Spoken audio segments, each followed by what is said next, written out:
the mic to Christine. Thanks, that's great. I love this slide because I think this is a very collaborative thing that we're doing here today. And so I think we're definitely gathering some of the collaborative spirit. And I have my Vegas jacket on. This is actually recycled foil that I actually ran a job, holographic foil from Infinity Foil. So and I can't really wear this anywhere else but Vegas. So this is actually a headline from a magazine in 2016, and they were talking about the game-changing renaissance of print, and they were actually talking about print embellishment. And we were trying to figure out a way to grow our commercial print company, and we didn't really know which direction we wanted to go. We thought we wanted to go into large format, and then one day somebody walked into our shop. Kevin Abergel from MGI walked into our shop, and he had this sample with him that was a coffee cup, and the coffee cup was spilling coffee out of it, and there was varnish and foil all over it, and I just fell in love with this print, and I thought, that's what I want to get into digital embellishment. It was definitely our game changer, but we did a bit of research and development before we jumped in, and I always like to see a press on a real press floor before I invest in any new technology. So we did have an opportunity to see it in action in Chicago. Oh, I think we missed a slide, but somewhere in there was a picture of our awards. We've won a lot of awards with what we do, and the only reason I'm saying that is not to brag or anything, but just to say we're a small print shop, but we punch way beyond our weight, and we can do that because of embellishment.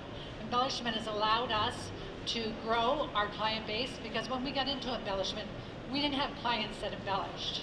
We had to introduce that to our existing clients, but also we attracted so many new clients with our embellishment capabilities.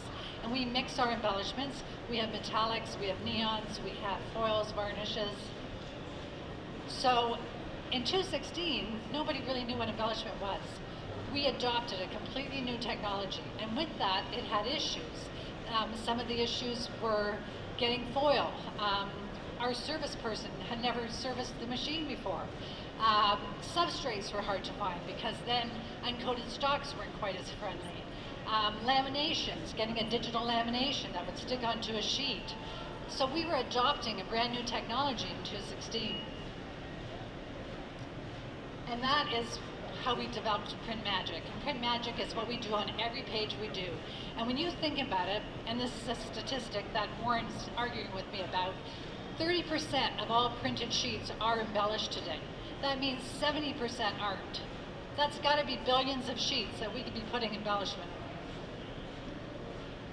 So here we are in 2024. We adopted a new technology. If you want to get into embellishment today, you don't have to adopt new technology. All you have to do is adapt, because all the hard work is done. There's now so many different foils you can get. There's so many different substrates you can get. Designers understand how to design for it. Your customers are going to be asking for it because they've seen it on other shelves. So all you have to do is adapt to this new technology. You don't have to adapt. There's so many different partnerships now that you can have. You don't have to adapt and dive in with metallic inks and with gold foil and varnishes and everything. You can do it slowly and build upon yourself. And you know, some people will say to me, well, why do I need a neon color? Well, I love my neon pink, and I put my neon pink under so many different colors of metallic inks, of just CMYK, and you can do custom colors, brand for large clients, small clients, and so you can do really bespoke work. And I think that's what drew me to this, because I was a typesetter by trade, and I love the, you know, kerning a headline and spending all that love and time developing this. And what digital embellishment does is it gives you back the artistry, it gives you back the customization. There's a passion there, and you can sell this to your clients, and you can get anywhere between, I mean, I know everybody likes to talk about ROI and, you know, pricing models. I get between 25 and 400% uplift on any sheet, and that's the fact. So if I don't get a 40% profit margin on a job, I think I've done something wrong. Okay, so this was a brochure, and there's actually samples on the print wall that Sharp did that really did a wonderful job on this brochure. This is just really my idea of mixing embellishments. So I call it the mixology of print. So in this particular brochure, which you'd never do for a client, because no client would say to you, can I have a metallic ink, a fluorescent pink, a holographic foil, and a varnish? It just won't happen. But when I show this to a client and say, this is what can be done digitally, variable data, whatever you want, they're blown away by it. And you can do such gorgeous, bespoke work by using embellishment. This is just kind of going over that again, how the metallic inks and the neons work together. Like I said, don't get scared about that neon pink. It's a magic color. You put that behind any skin tone and it makes any skin tone come alive. This is just some of our work. This is a honey label we did. I really loved this piece because we actually used a metallic gold ink, and we used gold foil on top with varnish. And it was just labels actually for this particular client, and sheet labels, not roll. But we could do all the embellishment we wanted on it, so we did that on a spread and on a promotional piece we did. But this was actually a live job for honey. And I mean, not a big client, but you know, they love their product and they want to have a really upscale, makes it immediately a luxury brand. This was a really fun thing. That's another thing that Embellishments done for us. We do so much prototyping now. When I said at the beginning that we punch above our weight, we're a small print shop, and somebody once said to me, you know, you have to be medium or large to get into embellishment because the technology is so expensive. Yeah, you do have to invest in technology, but investing in that technology has paid off. And I mean, I would never, to me, it's what has made us what we are today. So we're getting into prototypes for packaging. Obviously, Godiva wouldn't do their run with us because they do millions probably overseas, but we do all their prototypes. So they say, do I want a gold metallic with a fluorescent pink? Do we want a gold foil? Do we want varnish? We have a digital die cutter that we can do all their prototypes on. And there's huge money in that. I mean, I can charge $250 for one prototype. It takes me, you know, a minute to do. So really good business in prototyping. This is a fun piece I did, really focusing on the pink, because like I said, a lot of people are afraid of pink. And I like this saying that, you know, you have to listen to your print, because if you're listening to your print, it's doing something right. You know, you want a piece to talk to you.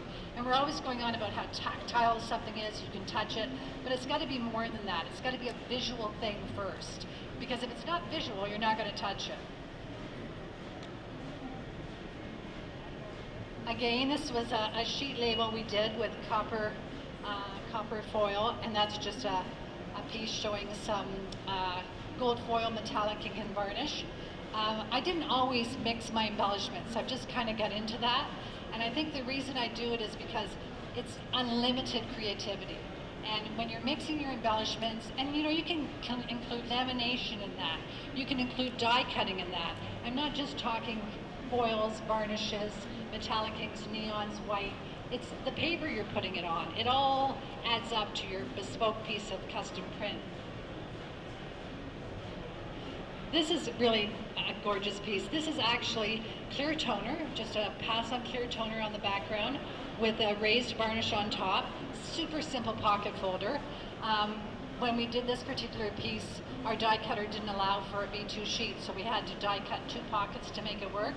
Since that, we've actually increased our die cutting capabilities so that we could do a full-size B2 sheet, so we don't have to die cut that separate pocket. I just really like this piece, so I stuck it in there. I think I'm always trying to inspire my clients to greatness. And if I can make my clients so happy with what I'm printing for them, they're going to come back to me. They're not going to go down to the a printer around the corner. They're going to come back to me because they trust me to give them something that's different. So that's why that piece is in there. This is another really fun one we did. The future is bright, really heavy on the fluorescence, heavy on the varnish, and just a gorgeous piece. And I think, you know, one of the things that we can think of when we're doing custom print. I say the word custom print, but it's just commercial print. That's all it is. But you're taking a commodity sheet of print, you're adding something gorgeous to it, you're making it into a custom print. And by doing that, you're going to be able to charge more for your piece. So I'd rather make a 400% markup on a sheet than, you know, $1.50. So that's just how I approach my business. So I think that's it. Thank you. Does anybody have any questions? Did I speak too quickly? Okay. Oh, I do have some samples. Yeah. Yeah, I was handing some of them out. Thank you. Yeah, that was the piece. Yeah. So it worked out gorgeous. And this is actually on a metallic stock, right? Yeah. Yeah. Yeah. Yeah. That So was printed on the BC-1200 here, and also further embellishment the Duplo. Yeah. So just makes a stunning piece. Color Logic actually helped us with their software to really make it shine. That is something else. Today you have so much help in making print beautiful. You have software, you have partnerships, you have paper and foil and all those things that didn't exist when I started. So, you know, I'm an old timer. I've been doing this for 9 years now, but if I was going into the embellishment market today, I think it's a pretty simple step. So I'll stop now. Thank you, Christine. Great job. How about a round of applause for Christine? Thank you so much, the foil queen.